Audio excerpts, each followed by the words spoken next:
नमस्कार दोस्तों, स्वागत है आपका स्टडी फॉर सिविल सर्विसेज में। यदि स्टडी फॉर सिविल सर्विसेज के छात्र हैं तो ये वाला टेलीग्राम जरूर ज्वाइन करके रखिए। यूट्यूब चैनल में हमारे साथ है तो भी ये वाला टेलीग्राम ज्वाइन करना बहुत ज्यादा जरूरी है। सारे नोटिफिकेशन, सारे अपडेट, सारे मोस्ट इंपोर्टेंट पिक्स, सारा रिवीजन, सब कुछ यहाँ पे बताया जाता है। दोस्तों, यूपीपीसीएस मेंस में एसे राइटिंग का अपना एक अलग महत्व है। 3 एसे आपको लिखने हैं, ये सब चीजें आप जानते हैं, लेकिन रोज इसलिए दोहराई जाती हैं ताकि आपके दिमाग में बना रहे, छप जाए बिल्कुल, और वहां पर आप किसी भी चीज में चूक न करें। तो 700 शब्दों की सीमा वाले 3 अलग अलग एसे आपको लिखने होते हैं, यानी 7 तरीका 2100 शब्द आपको टोटल लिखने हैं। शब्द गिनने नहीं है, लेकिन इतना एक रेशियो बनाकर लिखना है, इससे थोड़ा 19-20 चलेगा। अब यहाँ एक अच्छा एसे कैसे लिखा जाए, इस पर हमने पर्याप्त चर्चा कर ली थी, और ये देखा था कि जितने भी टॉपिक वहां पर आपको पेपर में दिए जाते हैं, उसमें से तीनों सेगमेंट में से एक एक आप सबसे पहले चूज कर लीजिए। इकट्ठे टॉपिक के चयन का काम करिए। ये नहीं कि पहला जो सेगमेंट है उससे आपने टॉपिक चूज किया और उसके बाद उसको लिखने के बाद तब अगले वाले को छू रहे हैं, ऐसा नहीं करना है। पहले आपको शीर्षक सब में से निकाल लेने हैं जो जो आपको पसंद आते हैं या जिस पर आप लिखने में सक्षम हो। पसंद आने से ज़्यादा आपके सक्षम होने की बात है। आप कितने कैपेबल हैं उसको लिख पाने में, एनालाइज कर पाने में, ये आपसे बेहतर कोई नहीं जानता। तो इसलिए आपने शीर्षक चुन लिए। तो शीर्षक चुनने के बाद अगला काम होता है कि उन तीनों की आप ड्राफ्टिंग कर डालिए, यानी उसका ढांचा बना लीजिए। जब आप फ्रेम तैयार कर लेंगे तो उसमें शीशे जड़ने में आसानी होगी, यानी कोई भी चीज़ भरना आसान हो जाएगा। तो फ्रेमिंग आप पीछे करिएगा, ये स्ट्रेटजी होती है और स्ट्रेटजी शो नहीं की जाती है, उस पर वर्क किया जाता है। ये सब कुछ खास बातें थी। अब यहाँ पर जो मुद्दा है, इसमें कुछ हम लोग मॉडल एसे पर डिस्कस कर रहे थे, जैसे कि हमने देखा था कोविड-19 पेंडेमिक के बारे में, आपने वीडियो देखा होगा। उसके अलावा कोविशील्ड और कोवैक्सीन, जो वैक्सीन आई है कोरोना वायरस की, उसके बारे में हमने चर्चा की थी। कैसे भारत में आई है, क्यों जीओआई ने उसमें जल्दबाजी दिखाई, पब्लिक की क्या राय है, विपक्ष की क्या राय है, ये सब हमने देखा था। और कुछ अभ्यर्थी ये कह रहे थे कि इंग्लिश मीडियम वाला ही सिर्फ ऐसे दिया जा रहा है, क्यों नहीं इसे बाइलिंगुअल रखा जा रहा है, या फिर हिंदी माध्यम वाला क्यों नहीं दिया जा रहा है। तो आपकी जानकारी के लिए यहाँ बता दिया जाए कि हिंदी माध्यम वाला ऐसे बिल्कुल ऐसा ही, बल्कि अच्छी खासी मात्रा में पहले ही लॉन्च किया जा चुका है। उसका पूरा एक ग्रुप है, प्लेलिस्ट बनी हुई है, उसमें अगर आप सर्च करेंगे तो आपको हिंदी मीडियम के बहुत सारे ऐसे मिल जाएंगे। जैसे कि यही वुमेन एम्पावरमेंट है, तो वहाँ महिला सशक्तिकरण के नाम से आपको मिलेगा। आप आराम से वहाँ से देख सकते हैं, वहाँ भी बिल्कुल इसी प्रकार की एक्सप्लेनेशन है। बस ये है कि वो हिंदी में लिखा हुआ है या इंग्लिश में, ठीक है। तो इसके लिए परेशान होने की ज़रूरत नहीं। देखिए, यहाँ ड्राफ्ट बना हुआ है। ड्राफ्ट बनाना ये आपका दूसरा फर्ज होता है। पहला फर्ज तो टॉपिक को चूज करना होता है। ड्राफ्टिंग में कुछ लोग ज़्यादा समय लगा देते हैं। कोशिश ये करते हैं कि हर एक जो बिंदु है उसको हम लोग ड्राफ्ट में समावेशित करें या घुसा लें, और उसके बाद तब लिखना चालू करें। देखिए, ड्राफ्ट कोई लेख नहीं है, ये पूरा स्क्रिप्ट आपको यहाँ नहीं बनानी है, सिर्फ एक फ्रेम तैयार करना है। तो मोटी मोटी चीज़ें लिखिए, जैसे कि एक पैराग्राफ का जो टॉपिक है, मतलब एक पैराग्राफ अगर आप किसी चीज़ पर लिखते हैं तो उसका कुछ ना कुछ केंद्र होता है या कुछ ना कुछ उसका पर्पज़ होता है। तो उस पर्पज़ को आप एक लाइन में ड्राफ्ट में शामिल कर लीजिए। अब उस पर्पज़ के अंदर या उस टॉपिक के अंदर आप ढेर सारा लिख सकते हैं इस प्रकार से। तो मेन जो हेडिंग जैसी चीज़ें होती हैं, जैसे आप निबंध में हेडिंग डालकर लिखने का काम अगर करते हैं, तो जो हेडिंग आप डालते हैं वो ड्राफ्ट में डालिए, यानी फ्रेमिंग के तरीके में उसको इस्तेमाल कीजिए। और जो मूल निबंध आप लिखते हैं उसमें हेडिंग डालने की आवश्यकता नहीं है, वहाँ पैराग्राफ वाइज ही लिखें तो ज़्यादा बेहतर है।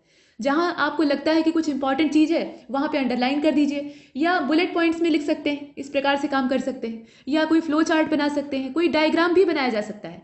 बहुत से लोग ऐसे कहते हैं कि ऐसे में डायग्राम नहीं बनाना चाहिए। देखिए, उनकी भी बात सही है। ऐसे जो होता है ये प्रोज टाइप का होता है, मतलब इसमें बहुत ज़्यादा चित्रांकन या बहुत ज़्यादा अगर आप पोयम भी घुसा देंगे, कोई अवतरण इसमें मनचाहा अपने मन से इस्तेमाल करेंगे, तो इसका स्वरूप बिगड़ सकता है। इसीलिए एक सीमित मात्रा में, एक दायरे में रहकर आपको काम करना है। जैसे मान लीजिए कोई जियोग्राफिकल टॉपिक है, ये तो वुमेन एम्पावरमेंट का है, इसमें सामाजिक मुद्दा है, तो इसमें आप कोई भी चित्र क्या बनाएंगे, यहाँ चित्र बनाना बेकार है और चाहिए भी नहीं। लेकिन कोई जियोग्राफिकल ऐसे है और उस पर आपको लिखना है, तो वहाँ अगर आपको कोई लोकेशन दिखानी है या कोई चीज़ इस प्रकार की दिखानी है जो कि चित्र के बिना समझाया जाना थोड़ा टेढ़ा काम है, और यहाँ जब 700 शब्दों की सीमा है तो आप बहुत ज़्यादा उसमें लिख भी नहीं सकते, ये मजबूरी है आपके सामने। तो आपके शब्द तो गिने जाएंगे, आपके वर्ड काउंट होंगे, लेकिन आपका चित्र या फ्लो चार्ट नहीं काउंट होगा। ये आपके लिए बहुत प्लस पॉइंट का काम करेगा। उसमें आप बहुत सी अपनी बात को घुसा सकते हैं और वो बरबस अपनी ओर ध्यान आकर्षित कर लेते हैं। चित्र जो है वो पहले सामने आते हैं और ज़्यादा आकर्षित करते हैं, लिखा हुआ लोग बाद में पढ़ते हैं। तो ये काम आप ऐसे में भी कर सकते हैं। बस ये है कि एक ऐसे में एक से ज़्यादा फिगर आपको यूज़ नहीं करना है, वो भी तभी करना है जब जियोग्राफिकल टॉपिक हो। इसके अलावा किसी और जगह पे नहीं। इन्वायरमेंट का या ज्योग्राफी से रिलेटेड कोई टॉपिक आया है तो उसमें आप जहाँ आवश्यक है वहाँ ऐसा कर सकते हैं। इसके अलावा एक चीज़ और है कि निबंध को और बेहतर बनाने के लिए उसमें बहुत सारे उद्धरण का आप इस्तेमाल कर सकते हैं। किसी अच्छे महापुरुष का कोई स्टेटमेंट है, जैसे स्वामी विवेकानंद का है, गांधी जी का है, पंडित जवाहरलाल नेहरू का है या अपने देश के जो महापुरुष हैं उनके अलावा जो विदेशी हैं उनका भी आप शामिल कर सकते हैं। तो इनके जो अवतरण या उद्धरण होते हैं इनसे प्रभाव बढ़ता है। शुरुआत आप ऐसे ही कर सकते हैं, जैसे आप यहाँ गांधी जी का कोई स्टेटमेंट डाल सकते थे। देखिए ये मॉडल ऐसे है, आप ऐसा ही बिल्कुल कॉपी कर दीजिए, आवश्यक नहीं है, इसीलिए यहाँ पर वर्ड टू वर्ड आपको पढ़ाया नहीं जा रहा है। जो है उसे आप स्क्रीन पर खुद ही देख रहे हैं, ये आपके सामने है। लेकिन इसमें लिखने का तरीका क्या होना चाहिए, आपका अप्रोच कैसा होना चाहिए, ये बताया जा रहा है और उसी को सीखने की आवश्यकता है। तो फिलहाल इसमें जैसे गांधी जी के किसी कोटेशन से आपने स्टार्ट किया, या कोई और महापुरुष हैं, या ऋग्वेद का कोई वाक्य है, या मनुस्मृति का कोई वाक्य है। हालांकि महाराज मनु स्त्रियों के घोर शत्रु थे, लेकिन फिलहाल इसमें अगर उसका भी कोई वाक्य है जो कि सकारात्मक यहाँ दृष्टिकोण उत्पन्न करता है तो उसे आप डाल सकते हैं। एक बार क्या था कि कापियाँ चेक हो रही थी और उसमें मतलब ये जो मॉडल आंसर राइटिंग होती है उसकी कापियों की बात की जा रही है। तो उसमें ये कहा गया कि स्त्री जो है वो पुरुष की सहधर्मिणी है, साथी है। इस प्रकार से गांधी जी का जो कथन है उसको इसमें डाला गया। पुरुष की वो गुलाम नहीं है बल्कि उसकी सहधर्मिणी है, अर्धांगिनी जिसे कहा जाता है। देखिए ये बात सही है, स्त्री जो है वो पुरुष की अर्धांगिनी है, सहधर्मिणी है, पत्नी के रूप में। लेकिन क्या स्त्री की भूमिका एक पत्नी की ही होती है, या परिवार से अलग उसका कोई अस्तित्व ही नहीं होता? ये जो गांधी जी का वाक्य है, भले ही गांधी जी महापुरुष है वो ठीक है, लेकिन ये काफ़ी हद तक महिलाओं की भूमिका को उसी दायरे में सीमित रखता है जिसमें कि पहले से चली आ रही। तो गांधी जी ने जिस समय ये कहा उस समय महिलाओं की ये दशा रही होगी, लेकिन अब परिस्थितियां बहुत बदल गई हैं। स्त्रियां जो हैं वो कंधे से कंधा मिलाकर हर क्षेत्र में अपनी भागीदारी कर रही हैं। तो इसलिए अब वो कथन बहुत ज़्यादा यहाँ सकारात्मक नहीं होगा, आपको कुछ और जो ज्वलंत यहाँ पे है वो डालना पड़ेगा। इसके अलावा आप ऐसे भी शुरू कर सकते हैं, जैसे यहाँ ड्राफ्टिंग आप कर रहे हैं ना, तो इसमें ये कहा गया है कि व्हाट इज वुमेन एम्पावरमेंट, यानी महिला सशक्तिकरण है क्या।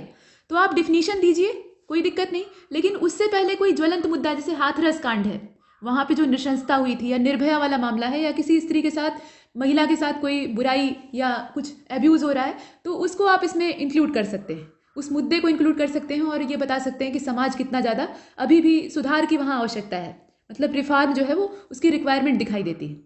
इस प्रकार से आप डाल सकते हैं। या कोई महिला की उपलब्धि है, मतलब किसी महिला ने विश्व स्तर पर या राष्ट्र स्तर पर कोई बढ़िया काम किया है और मतलब अपना नाम ऊंचा किया है, देश का नाम ऊंचा किया है, तो उसे आप डाल सकते हैं। इस प्रकार की जो चीज़ें हैं ये निबंध को आपके आकर्षक बनाती।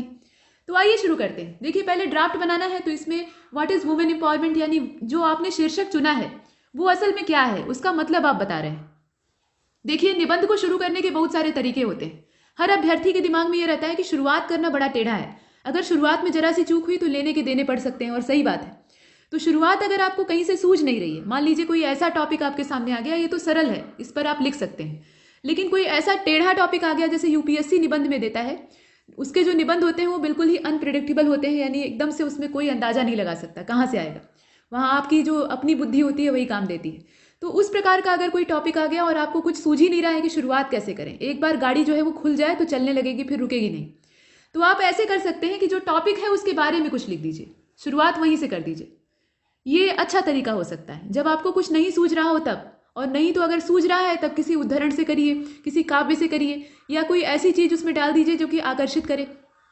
तो यहाँ पर हम लोग जो डिफिनीशन है उसको देख रहे हैं। इसके बाद जो फ्रेमिंग का अगला हिस्सा है, यानी अगला पैराग्राफ आपका होगा, उसमें रीडिफाइन जेंडर रोल्स, यानी जो लिंग संबंधी यहाँ पे रूल्स हैं या रोल्स हैं, मतलब यहाँ पे जो भूमिकाएं हैं उनकी बात की जा रही है। तो जेंडर का जो रोल है वो समय समय के साथ बदलता है। देखिए स्त्री और पुरुष की भागीदारी पहले के समाज में जैसी थी वैसी अब नहीं है, और आने वाला जो समय है, आने वाली जो पीढ़ियां हैं, उसमें ये भूमिकाएं और ज़्यादा बदलेंगी। समय के साथ ये परिवर्तन होते हैं और इन पर दोष नहीं लगाया जा सकता। ऐसा नहीं कि पुराने समय पर हम दोष लगाएं कि उस समय की स्थिति बड़ी खराब थी, उस समय सामाजिक ढांचा ही वैसा था और जिस तरह की दशा थी उसके हिसाब से काम किया गया। लेकिन अब समय बदल रहा है और आवश्यकताएं बदल रही हैं, तो इसलिए समाज के हर वर्ग का 3 जेंडर हैं, तो उसमें से 2 ही को यहाँ डाला गया है। तो ये जो 2 जेंडर हैं इनके रोल आपस में चेंज हो रहे हैं, मतलब पुरुष जो है वो घरेलू कामों में भागीदारी कर रहे हैं और महिलाएं जो है वो बाहर निकलकर अपनी पहचान कायम कर रही हैं। इस प्रकार की भूमिका यानी सहयोगी भूमिका भी दिखाई दे रही।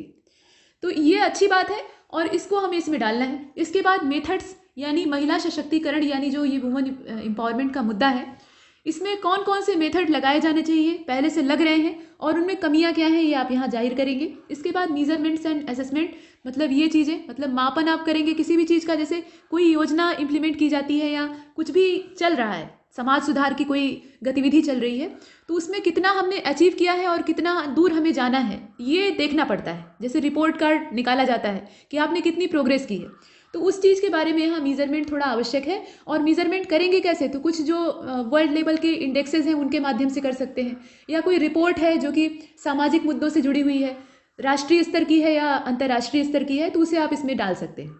इसके बाद बैरियर्स कौन कौन से हैं, देखिए बाधाएं हर अच्छे काम में आती हैं, तो ये भी एक अच्छा काम है ना, तो इसमें भी बाधाएं आएंगी। तो ये बैरियर्स जो है इन्हें हमें खोलना है, तोड़ना है, तो ये हैं कौन से, पहले पहचानना आवश्यक है। इसके बाद रोल ऑफ एजुकेशन, देखिए शिक्षा जो है वो दिमाग देती है, सोचने की शक्ति देती है। पहले के समय में क्या होता था, महिलाओं को पढ़ाने का रिवाज नहीं था अपने देश में। यहाँ महिलाओं को भरसक चिट्ठी पत्री लिखने भर ही पढ़ाया जाता था, वो भी समय बदलने के बाद। बहुत पहले की बात है कि बहुत पढ़ी लिखी स्त्रियां कम ही होती थी।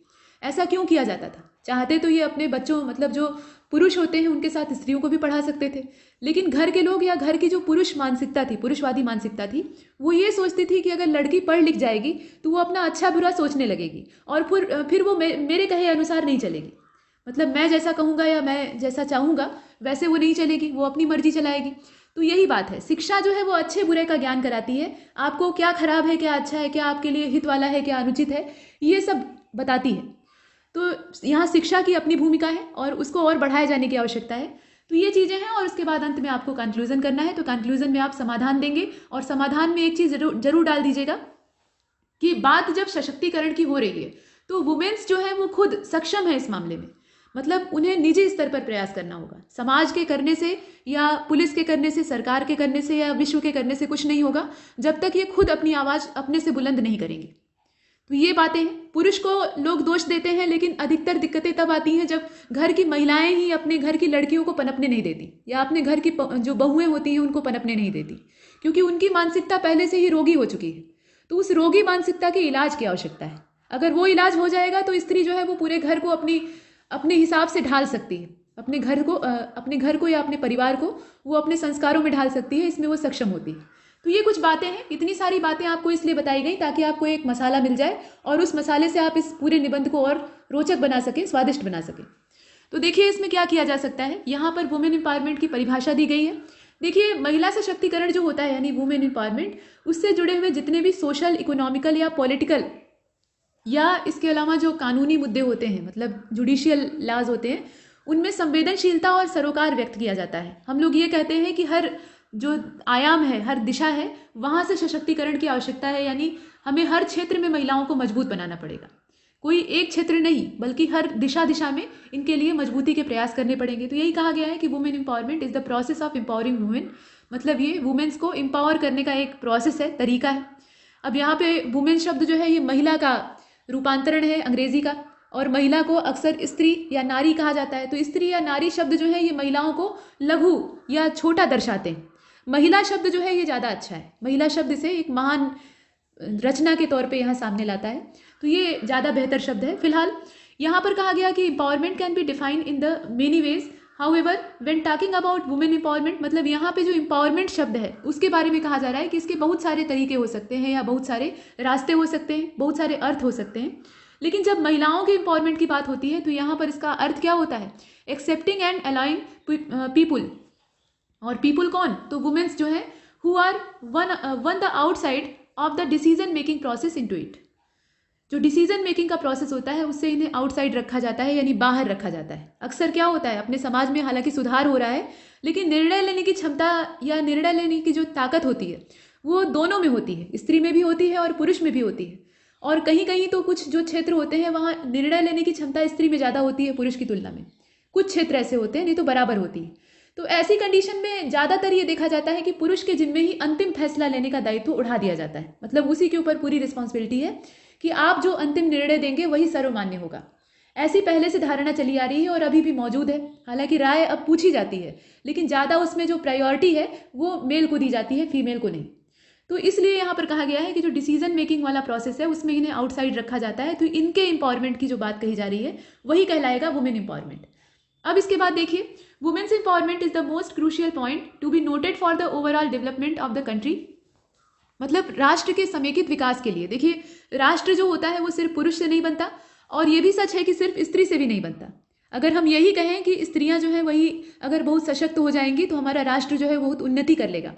देखिए कभी कभी ऐसा होता है कि हम एक चीज़ को खड़ा करना चाहते हैं और दूसरा जो होता है जो कि पहले से ऊंचा था वो इसकी तुलना में नीचे कहीं दब जाता है, तो यहाँ असमानता पैदा हो जाती है। और जो समाज होता है या राष्ट्र होता है उसमें असमानता एक जहर होती है, ये कभी भी वृद्धि नहीं करने देती, पनपने नहीं देती। तो यहाँ अगर हम महिलाओं को इतना ज़्यादा सशक्त कर देंगे या सिर्फ उन्हीं के सशक्तिकरण पे ध्यान देंगे तो पुरुष का जो यहाँ अस्तित्व है या उसकी जो भूमिका है वो दब जाएगी। फिर एक समय ऐसा आएगा कि फिर पुरुष सशक्तिकरण की आवश्यकता पड़ेगी। ये कोई हंसी की बात नहीं है, ये सही बात है। इसीलिए हमें ये प्रयास करना है कि दोनों को बराबरी पर लाएं, दोनों को बराबर का दर्जा दें। मतलब जैसा दर्जा पुरुष का है वैसा ही दर्जा स्त्री का हो। यहाँ हमें ये कहने की आवश्यकता नहीं है कि स्त्री को पुरुष से ऊपर का दर्जा दें या पुरुष को स्त्री से ऊपर का दर्जा दें। दोनों में समानता होनी चाहिए, यही वुमेन एम्पावरमेंट का सच्चा मतलब है। कुछ लोग इसका अर्थ वही निकालते हैं कि महिला को सबसे ऊपर रख दें, ऐसा नहीं, तब असमानता आएगी और वो ठीक नहीं होगी। तो यहाँ वही कहा गया कि राष्ट्र की जो संपूर्ण प्रगति है वो इसमें निहित है। मतलब कोई भी राष्ट्र तभी तरक्की करेगा जब उसकी आधी आबादी भी सशक्त होगी। ये कुछ चीज़ें हैं। अब इसके बाद आगे चलते हैं। यहाँ कुछ और बातें कही गई हैं कि many celebrities are all for girl power such as Liza Khosle. मतलब यहाँ पे नाम दिए हुए हैं, तो इसमें आप और भी नाम डाल सकते हैं। मतलब ये एक नाम है, ये विदेशी नाम है, आप चाहें तो कोई देशी नाम डाल सकते हैं, जैसे वायुसेना में या सेना में कोई महिला शामिल हुई है या किसी ऐसे क्षेत्र में जहाँ महिलाओं की अभी घुसपैठ नहीं थी, वहाँ पे किसी लड़की ने अपनी पहुँच बनाई है या किसी महिला ने अपनी पहुँच बनाई है, तो उसका आप उल्लेख करके यहाँ पे अपनी बात को तर्क द्वारा सिद्ध कर सकते हैं। इसके बाद ये कहा गया है कि यहाँ नीचे आप देख रहे हैं कि participation in political structure and formal decision making and in the economical spare या economic spare on the ability to obtain an income that enable participation in economic decision making. देखिए डिसीजन मेकिंग जो होती है उसकी भी बहुत सारी variety होती है, जैसे कि एक तो पॉलिटिकल होता है, पॉलिटिकल क्षेत्र में डिसीजन मेकिंग।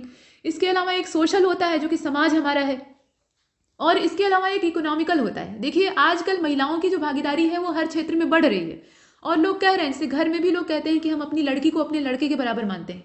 लेकिन जहाँ आर्थिक मामलों की बात आती है, जहाँ इकोनॉमिकल मैटर फंसता है, वहाँ पे पुरुष को ज़्यादा वरीयता दी जाती है अभी भी हमारे जो सामान्य समाज का वर्ग है उसमें, और जो स्त्री है उसको कहीं पीछे कर दिया जाता है। उदाहरण के तौर पे इसको आप ऐसे समझ सकते हैं, जैसे मान लीजिए किसी परिवार की इकोनॉमिकल कंडीशन ठीक ठाक है, एवरेज है, मतलब उसे मिडिल क्लास फैमिली कह सकते हैं या लोअर मिडिल क्लास में डाल दें तो और अच्छा है, क्योंकि इनके पास पैसे की मात्रा सीमित होती है, जितनी ज़रूरत होती है उतना खर्चे के लिए पैसा होता है, लेकिन उससे थोड़ा सा बढ़कर अगर करना हो तो इनके हाथ तंग हो जाते हैं। अब ऐसे ही परिवार में एक बेटी है और एक बेटा है। अब माता पिता दोनों को पढ़ा रहे हैं, लेकिन जब पैसे का अभाव हुआ, घर का बजट बिगड़ने लगा, दोनों की पढ़ाई का खर्चा बढ़ने लगा, तो बेटी की जिद थी कि उसे इंजीनियरिंग करनी है और बेटी की जिद थी कि उसे मेडिकल में जाना है, मतलब डॉक्टर बनना है। दोनों में खर्चा लगेगा, आप जानते हैं। हालांकि एजुकेशन लोन होते हैं लेकिन फिर भी और भी खर्चे होते हैं। तो यहाँ पर अगर खर्चा सीमित करना है और बजट भी उतना ही है तो पिता क्या करेंगे या माता, वो लड़की को कहेंगे कि भाई चुपचाप तुम बीए कर लो, और लड़के को कहेंगे कि जाओ बेटा तुम बीटेक करो, ऐसे बोलेंगे। ये आमतौर पर देखा जाता है। किसी को अगर बुरा लग रहा हो तो अलग बात है, लेकिन ये सही बात है, वास्तविकता है समाज की। तो ऐसा क्यों है? यहाँ इकोनॉमिकल जो डिसीजन मेकिंग होती है उसमें महिलाओं को डाला ही नहीं जाता है, और इकोनॉमिकल जो मुद्दे होते हैं उनमें भी एकदम किनारे कर दिया जाता है। ये चिंता का विषय। अब इसके लिए क्या आवश्यक है? तो देखिए इकोनॉमिकल जो स्थितियां होती हैं ये हर समय विघटन पैदा करने वाली होती हैं। पैसा कहा जाता है कि सब कुछ नहीं होता लेकिन बहुत कुछ होता है, तो वही बात है। पैसे की वजह से ही घर में कलह होती है। पैसे का अभाव रहेगा तो आए दिन झगड़े लड़ाई होंगे, सबकी आवश्यकताएं पूरी नहीं होंगी तो आपस में ही लोग कचकच करते रहेंगे। वही चीज़ यहाँ भी है। तो महिला को अपने तौर पे इकोनॉमिकली यहाँ मजबूत होना होगा। ये सबसे अच्छा उपाय हो सकता है। किसी के सामने हाथ फैलाना ये कभी भी बहुत अच्छी बात नहीं कही जा सकती। अगर आप सक्षम हैं, बुद्धिमान हैं, आपके पास 2 हाथ और 2 पैर हैं, सक्षम मतलब एकदम सही सलामत है, तो आपको मेहनत करके खुद कमाना चाहिए, ये ज़्यादा बेहतर है। ऐसे में आप किसी के मोहताज नहीं रहेंगे। देखिए अभिभावक जो होते हैं वो भी एक उम्र के बाद पैसे या इकोनॉमिकल सपोर्ट देने में आनाकानी करने लगते हैं। दोष उनका भी नहीं होता है, उनके सामर्थ्य में कमी आने लगती है, और जो बच्चे होते हैं उनके सामर्थ्य को देखा जाए तो वो मजबूत होते जाते हैं। अब यहाँ पे लड़की को बोझ समझकर विदा कर दिया जाता है और लड़के को यहाँ कमाऊ बना दिया जाता है। इस प्रकार का बनता है मानसिकता वाला धारणा। तो ऐसे में स्त्रियों को भी उतना ही कमाने में भागीदार बनना होगा, यानी इकोनॉमिकली अपनी पोजीशन को मजबूत करना होगा। ये एक बात है। सिर्फ इतना ही नहीं है, और भी बहुत कुछ है। देखिए इसके बाद यहाँ कहा गया है कि empowerment is the process that create power in individual over their own lives, society and their communities. ये एम्पावरमेंट का सच्चा मतलब है। और people are empowered if they have access to opportunities without any limitation or restriction such as in education, profession and in their way of life। उनके जो जीवन के रास्ते हैं उस पर वो अपने तरीके से अपनी मर्जी के हिसाब से आगे बढ़ सकें, ये सबसे आवश्यक है। देखिए, महिला सशक्तिकरण में ये कह दिया गया, अभी मैंने पीछे कहा कि इकोनॉमिकली महिलाओं को मजबूत होना चाहिए। बहुत सी ऐसी महिलाएं होती हैं जो कि कामकाजी होती हैं, मतलब बाहर जाकर काम करती हैं और अपने परिवार की भी जिम्मेदारी संभालती हैं। लेकिन होता क्या है, जो पैसा वो कमा कर लाती है उस पर दूसरे का अधिकार हो जाता है, यानी किसी पुरुष या घर के जो और मेंबर हैं उनका, और वो बिल्कुल एकदम एक मशीन या रोबोट की तरह हो जाती है कि जाकर काम भी करो और घर की जिम्मेदारियां भी संभालो। यहाँ पर जिम्मेदारियों का बंटवारा नहीं हो पाता है, बल्कि पूरी जो डबल रिस्पॉन्सिबिलिटी है वो स्त्री के सिर पर थोप दी जाती है। ऐसी जो स्थितियां होती हैं वो उसे डिप्रेशन में धकेल देती हैं, चिड़चिड़ा बना देती हैं या मानसिक रोगी बना देती हैं, क्योंकि इतना ज़्यादा जो बोझ है वो कोई नहीं झेल सकता। तो ऐसी कंडीशन से भी निपटने की आवश्यकता है, और इसीलिए कहा जा रहा है कि अपने लिए डिसीजन मेकिंग ये खुद कर सकें, यानी सोशल जो सोसाइटी है वहाँ पे, कम्युनिटी है वहाँ पे, या उनका खुद का जीवन है वहाँ पे, ये अपने लिए अपनी पावर को क्रिएट करें और अपनी मर्जी के हिसाब से जीवन जिए। ये चीज़ें हैं। इसके बाद कहा जा रहा है कि people are empowered if they have, यहाँ माफ कीजिएगा, if they have access to opportunity without any limitation और restriction such as in education, profession and their way of life, feeling entitled to make your own decision, create a sense of empowerment. मतलब यहाँ पे empowerment का जो sense है उसको बताया गया है कि कैसे वो क्रिएट होता है। और इसके बाद ये भी कहा गया है कि empowerment include the action of raising the status of women through education, raising awareness, literacy and training, and also give the training related to defence our self. यहाँ पर डिफेंस की बात कही जा रही है। तो देखिए, महिलाओं को इकोनॉमिकली अगर मजबूत बना दिया गया तो ठीक है, वो जाकर बाहर कमाएंगी, पैसा ले आएंगी। लेकिन बहुत बार ऐसा होता है कि महिलाएं जो है वो शाम के समय बाहर निकलती हैं तो उनको रोका जाता है कि अब अंधेरा होने वाला है, तुम लड़की हो, तुम घर में रहो, हम अपने बेटे को भेज देते हैं या किसी लड़के को भेज देते हैं, वो मार्केट से कुछ ले आएगा। क्यों भाई, ऐसा क्यों? तो इसके पीछे कहीं ना कहीं जो परिवार वाले होते हैं उनके दिमाग में ये भावना होती है कि बाहर लड़की असुरक्षित है, उसको अंधेरे में नहीं निकलना चाहिए, कोई भी उसके साथ कुछ भी कर सकता है। मतलब निर्भया वाली स्थिति से लोग डरते हैं, या उस तरह की कोई भी वो बड़ी कंडीशन थी, छेड़खानी से डरते हैं। तो ऐसी स्थिति में महिला को खुद मजबूत होना होगा अपनी रक्षा करने के लिए। मतलब उसे अपने लिए जो डिफेंस वाला सिस्टम है वो खुद सीखना होगा, यानी कुछ जो आत्मरक्षा के तरीके हो सकते हैं, जूडो कराटे या कोई इस प्रकार की चीज़ें, जिससे कि वो अपनी सुरक्षा कर सके और कोई उसके पास फटकने की हिम्मत न कर सके। उसे मुखर बनना होगा, ये कहने का तात्पर्य है। तो ये बातें हैं। इसके अलावा आगे देख लीजिए, इसमें कहा जा रहा है कि women's empowerment is all about equipping and allowing women to make life determining decision through the different problem in the society.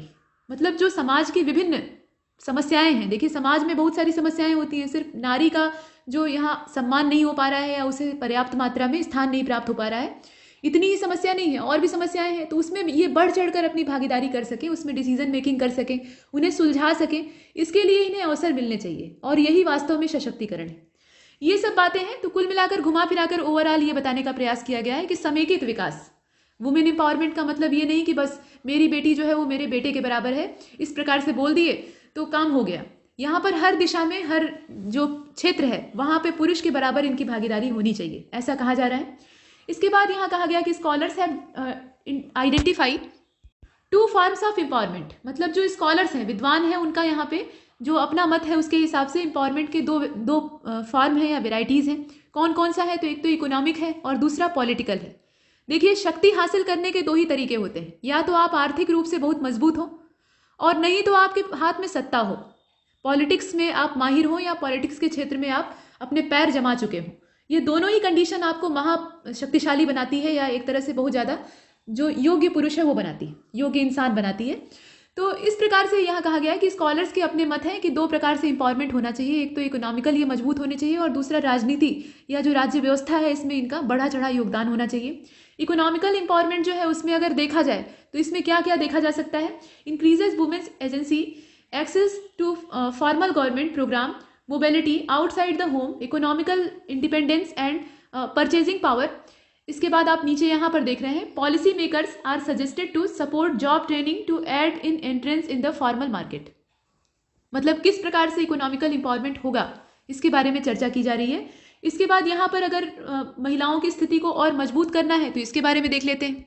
और इसमें देखने के लिए आप कुछ जो वर्ल्ड बैंक की रिपोर्ट है या डाटा है उसको भी डाल सकते हैं, या कोई और इस लेवल का ऑर्गेनाइजेशन है तो उसका जो वक्तव्य है उसे आप इस्तेमाल कर सकते हैं। जैसे कि जो वर्ल्ड बैंक की रिपोर्ट है उसमें ये कहा गया है कि भारत की जो हाफ पॉपुलेशन है वो महिलाओं की है, और अगर महिला श्रम में योगदान दे, यानी जो वर्क होता है और श्रम होता है उसमें योगदान दे, तो भारत की जो यहाँ प्रोग्रेस है या ये कहा जाए कि ग्रोथ रेट है वो दहाई की संख्या में होगी, यानी बढ़ जाएगी, इसमें लगातार वृद्धि होगी, ऐसा कहा जाएगा। लेकिन यहाँ सबसे दुर्भाग्य की बात क्या है कि सिर्फ कुछ लोग जो है वो महिलाओं के रोजगार के बारे में बात कर रहे हैं, और ज़्यादातर जो है वो युवाओं की बेरोजगारी से ज़्यादा चिंतित है। मतलब युवा वर्ग जो है, यूथ जो है वो यहाँ पे अनएम्प्लॉयमेंट से जूझ रहा है, ऐसा लोग कहते हैं, लेकिन ये नहीं कहते हैं कि वुमेन जो है वो अनएम्प्लॉयमेंट से जूझ रही हैं, ऐसा कोई नहीं बोलता, ये भी बात है। इसके अलावा हाल ही में प्रधानमंत्री की जो आर्थिक सलाहकार परिषद है उसकी बैठक में ऐसे 10 मुख्य क्षेत्रों को चिन्हित किया गया है। जो लेटेस्ट डाटा है उसको आप डाल सकते हैं कि 10 ऐसे क्षेत्रों को चिन्हित किया गया है जहाँ ज़्यादा ध्यान देने की आवश्यकता है। मतलब ऐसे क्षेत्र हैं जहाँ ज़्यादा पीड़ित लोग हैं या ज़्यादा वहाँ पे एक तरह से ध्यान आकृष्ट कराने की आवश्यकता है। और ये भी बात है कि महिलाओं का जो श्रम है वो जनसंख्या के योगदान के तौर पे देखा जाए तो बहुत तेज़ी से कम हुआ है, लगातार ये चिंता का विषय बना हुआ है। लेकिन महिला रोजगार को अलग श्रेणी में नहीं रखा जा रहा है। असल में महिलाएं जो है वो मेहनत तो बेजोड़ करती हैं, घर में जो घरेलू स्त्रियां होती हैं वो दिन रात खटती हैं, हर परिवार के सदस्य की ज़रूरतें पूरा करने के लिए लगी रहती हैं, लेकिन उनकी किसी भी तरह से कद्र नहीं होती। मतलब उन्हें जैसे घर की मुर्गी साग बराबर होती है तो उसी तरह का व्यवहार उनके साथ किया जाता है, और बाहर जाकर अगर उससे कम ही मेहनत करेंगी तो उससे ज़्यादा वो पैसा कमा कर लाएंगी और उल्टे सम्मान भी मिलेगा। तो ये स्थितियों में अंतर है। तो यहाँ छिपा हुआ श्रम इनका होता है और कोई उसको महत्व भी नहीं देता, तो ये भी एक खतरनाक स्थिति है। इसके बाद एक पुरुष जब ज़्यादा समय तक काम कर सकता है तो यहाँ पे जो बातें कही जा रही उसमें महिलाएं भी उतने ही समय तक काम कर सकती हैं, लेकिन कुछ जो संस्थाएं हैं या कुछ जो संगठन है वो महिलाओं की जो मातृत्व संबंधी समस्याएं होती हैं उनकी ओर ध्यान आकृष्ट कराते हैं और कहते हैं कि महिलाओं के साथ ये दिक्कत होती है, पुरुष के साथ ये नहीं होती है, तो यहाँ पर पुरुष बेहतर है। लेकिन आज के समय में अगर देखा जाए तो महिलाएं भी अपनी ये जो बाउंडेशन है या ये जो इनका बैरियर है इसको तोड़कर बाहर आ रही हैं। इसमें सौम्या पांडे जो है वो अपने दुधमुहे बच्चे को लेकर ऑफिस में पहुंच जाती हैं और काम करने लगती हैं। IAS है, उनका परिचय, यहाँ कोई परिचय की वो मोहताज नहीं है। इसी प्रकार से और भी बहुत सारी महिलाएं हैं जिनका कि यहाँ रोल दिखाया जाता है। तो अगर चाह ले आदमी तो बहुत कुछ कर सकता है, और भूमिकाएं किसके साथ नहीं होती हैं। अगर महिला जो है वो बच्चे को जन्म देती है तो वो बच्चा उसका अकेले का तो होता नहीं है, पुरुष की भी उसमें उतनी ही हिस्सेदारी होनी चाहिए, उसको संभालने में, उसके पालन पोषण में। तो यहाँ गवर्नमेंट या कोई भी संस्था ये तर्क नहीं दे सकती कि महिलाएं जो हैं उनके सामने इस प्रकार की ड्यूटी होती है और इसके चलते वो बढ़ चढ़कर इसमें योगदान नहीं ले सकती। तो ये कुछ बातें हैं, और कोर्ट भी यहाँ पे महिलाओं को सपोर्ट करता है। ये सब चीज़ें हैं। सेना के कमीशन वाले मामले में उसने सरकार को फटकार लगाई थी। इसके बाद यहाँ पर कहा गया है कि अनदर पॉपुलर मेथोडोलॉजी, यहाँ आप देख रहे हैं, फॉर वुमेन्स इकोनॉमिकल एम्पावरमेंट, मतलब जो वुमेन्स का इकोनॉमिकल एम्पावरमेंट है उसके बारे में कहा जा रहा है। Also include micro credit, micro finance institution aim to empower women in their community by giving them access to loan that have how interest rate, माफ कीजिएगा, low interest rate without the requirement of collateral. मतलब यहाँ पे जो loan उपलब्ध कराने की बात है उसको कहा जा रहा है कि महिलाओं को ज़्यादा से ज़्यादा मात्रा में स्वरोजगार के लिए या अपने सशक्तिकरण के लिए लोन देने की बात कही जाए, और उसका जो इंटरेस्ट रेट है वो कैसा होना चाहिए, लो होना चाहिए। इसके बाद पॉलिटिकल एम्पावरमेंट के बारे में कहा जा रहा है। तो पॉलिटिकल एम्पावरमेंट के बारे में थोड़ा सा लिख दीजिएगा कि support creating policies that would best support gender quality and agency for women in both the public and private spheres या sectors. Popular methods that have been suggested are to create affirmative action policies that have a quota for the number of women in policy making and parliament position। मतलब इनका अपना अलग एक कोटा होना चाहिए। महिला आरक्षण के बारे में यहाँ पर सांकेतिक तौर पर कहा जा रहा है, जो कि अभी तक एकदम से अमल में नहीं लाया जा सका है। इसके बाद आप ये लिख सकते हैं कि इनका जो बार्गेनिंग पावर है उसको इंक्रीज करने की आवश्यकता है। ये सब चीज़ें इसमें डाली जा सकती हैं। इसके बाद आप ये लिख सकते हैं कि women empowerment can be measure through the gender empowerment measure. अब यहाँ पे कुछ जो इंडेक्सेस हैं, देखिए इसमें 2 तरह के सशक्तिकरण की बात कही गई थी। तो हमने सबसे पहले इकोनॉमिकल देखा है, उसके बाद पॉलिटिकल को थोड़ा सा यहाँ नज़र डाली है। इसके बाद यहाँ कहा गया है कि जो GEM है, GEM का मतलब होता है जेंडर एम्पावरमेंट मीजर, तो उसके द्वारा महिलाओं की स्थिति या महिलाओं के जो सशक्तिकरण की दर है उसको नापा जाता है। Which calculate women's participation in a given nation both, यहाँ आप नीचे देख रहे हैं, पॉलिटिकली एंड इकोनॉमिकली। मतलब जैसा बैरियर हमने ऊपर देखा था या जैसे सेगमेंट देखे थे उसी के हिसाब से यहाँ डिवीजन किया गया है कि पॉलिटिकली और इकोनॉमिकली दोनों तरीके से ये जो महिलाओं की भागीदारी है, उनका जो पार्टिसिपेशन है, उसको मीजर करता है और बताता है, उसका कैलकुलेशन करके बताता है कि इनकी कंडीशन क्या है, मतलब वर्तमान में इनकी क्या दशा है। तो यहाँ ये कहा गया है कि GEM is calculated by tracking the share of seat in parliament held by women of female legislature.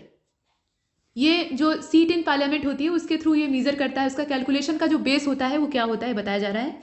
Senior official and managers end of female profession and technical workers and the gender disparity in earn income reflection economic independence. इस प्रकार से बातें कही गई हैं। इसके बाद last में इसमें समापन किया जा सकता है। यहाँ आप देख रहे हैं, despite significant improvements in recent decades education is not universally available and gender inequalities persist. मतलब जो दशकों का समय बीत चुका है आज़ादी के बाद से, यहाँ पर देश की जो विकास दर है उसको आज़ादी के बाद से हम लोग नापते हैं, क्योंकि उससे पहले तो अंग्रेज़ों का राज था, तो वहाँ पर देश को डेवलप होने का बहुत ज़्यादा मौका नहीं मिल पाया। लेकिन जब मौका मिला तो उस समय उम्मीद ये की जा रही थी कि समाज का जो दोनों तबका है वो एक साथ मिलकर बराबरी से आगे बढ़े, लेकिन ऐसा नहीं होता है। पुरुष आगे निकल जाते हैं और महिलाएं पीछे रह जाती हैं। यहाँ एम्पावरमेंट की बात तभी आती है। तो यहाँ ये कहा गया है कि पिछले जो कुछ डिकेड्स थे उसमें इम्प्रूवमेंट दिखाया तो गया है, मतलब दिखा है, ऐसा नहीं कि सशक्तिकरण हुआ ही नहीं है, लेकिन जितना होना चाहिए उतना नहीं हुआ है। और इसीलिए अभी भी जो समाज का बहुत बड़ा हिस्सा है या पूरे विश्व में अगर देखा जाए तो जेंडर इनइक्वालिटीज़ जो है वो मौजूद है। इसके बाद यहाँ कहा गया है कि a major concern in many countries is not only the limited number of girls going to school but also the limited education pathway for these that step in the room class, माफ कीजिएगा classroom. यहाँ पर कहा गया है कि जो major concern है वो क्या है कि जो मेनी कंट्रीज हैं, मतलब बहुत सारे देश हैं, वहाँ पे बहुत लिमिटेड नंबर में जो लड़कियाँ होती हैं वो स्कूलों की ओर जाती हैं, मतलब स्कूलों में जाती हैं। तो महिलाओं को स्कूल तक भेजने का रिवाज बढ़ा तो है, महिलाओं की जो शिक्षा है उस पर बल दिया गया है, लड़कियों को स्कूल भेजा जा रहा है, लेकिन अब स्कूल भेज कर क्या कर रहे हैं, काम चलाऊ शिक्षा दिलवा देते हैं। जो रोजगार परक शिक्षा है, जो कि इन्हें यहाँ एम्प्लॉयमेंट देगी या एम्प्लॉय बनाएगी, वैसी शिक्षा नहीं मिल पाती। टेक्निकल एजुकेशन या जो स्किल डेवलप करने वाली एजुकेशन है वो अभी भी लड़कियों से दूर है, मतलब इसमें इनकी भागीदारी कम है। और जैसे स्टेम वाला जो फंडा बनाया गया था, मतलब इसके अंदर जितने भी सब्जेक्ट आते हैं, साइंस, टेक्नोलॉजी, इंजीनियरिंग और मैथमेटिक्स वगैरह, तो उन सबको यहाँ पे अगर देखा जाए तो इसमें महिलाओं की भागीदारी अपने देश में काफ़ी कम देखी गई है, इसीलिए सरकार को प्रोत्साहन की आवश्यकता पड़ी है। तो ऐसी स्थिति में जब महिलाओं के पास कोई कौशल नहीं रहेगा तो वो काम कैसे करेंगी, और इसमें पुरुष बाजी मार ले जाएंगे, तो यहाँ असमानता फिर पैदा होगी। जबकि चाहिए क्या, दोनों को बराबर तरीके से इसमें भागीदारी करनी चाहिए। तो ऐसा पढ़ाने का रिवाज नहीं है। अब तो पढ़ा रहे हैं, ऐसा नहीं कि एकदम निरक्षर रख रहे हैं, लेकिन डिग्री सिर्फ नाम मात्र की होती है, कागजी डिग्री होती है, इस प्रकार से होता है। अब यहाँ पे आप और भी चीज़ें लिख सकते हैं, जैसे कि women's empowerment play a huge role in development and in one of the significant contribution of development. मतलब जो विकास है उसमें ये सबसे महत्वपूर्ण रोल अदा करता है। चूंकि ये आधी आबादी है, तो आधी आबादी को अगर आप सशक्त बनाते हैं, यानी जो बाकी आधी आबादी है अर्थात पुरुषों की आबादी है उसके बराबर समानांतर तरीके से खड़ा करते हैं, तो यहाँ ये प्लस पॉइंट होगा किसी राष्ट्र की तरक्की के लिए भी और पूरे विश्व के लिए भी। तो इसमें इतना ही, और तब तक के लिए नमस्कार।